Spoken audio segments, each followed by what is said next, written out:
When you compare this cantata and you look at the ones before and after, nothing quite compares to it, in terms of richness of orchestration, in terms of the difficulty of the solo violin part. Yes, there were solo violin parts in other cantatas as well, but nowhere close to the level of difficulty of this one.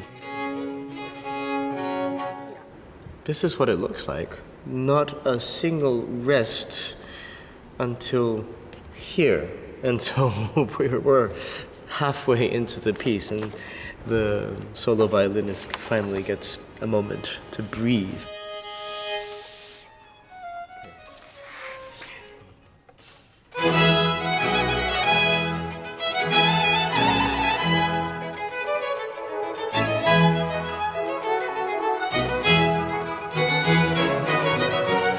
I think purely from a performance point of view, it's grand. It's one person just playing away until the cows come home.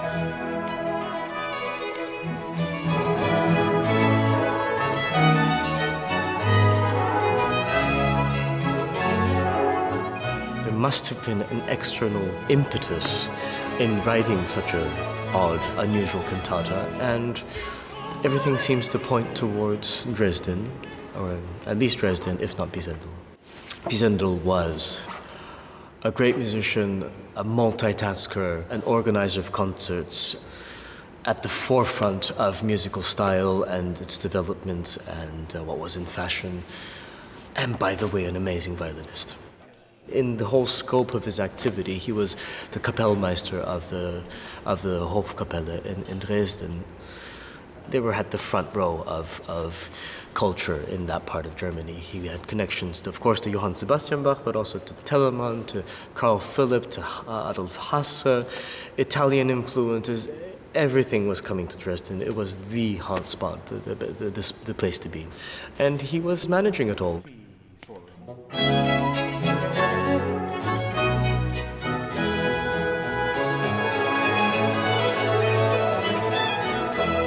So, why do I feel that it's Pisendel's kind of fingerprint on it? It's a gut feeling. It's you recognize a good pasta sauce. Just something that you just know it. And I think, without getting into certain technical details about it, I think there's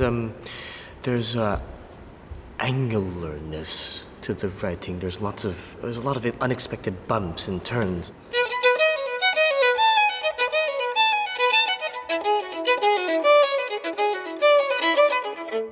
Very unpredictable lines and it sounds like it's in 3, but it's in 2. The thing is that Bach is also very capable of writing such figures, but it's not quite that either. So, of course it's Bach writing it, but again, it's Bach writing it with, very possibly, Pisendel in mind and knowing his style through and through.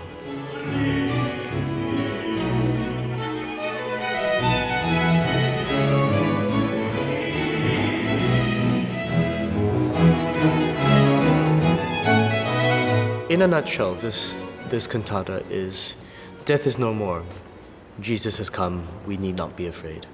There's one bit of text in the first movement of this cantata that I think sums up the conflicting almost, but still unified message. Wie freudig wird zur letzten Stunde die Ruhestadt das Grab bestellt. So, how joyful, how happily I can look forward to my death and to my eternal rest. So you have this joy of looking forward to something, and what usually is a darker theme of death and uncertainty, it's put in this very positive light. So this positive side of it, I think, is really emphasized very much by this cantata.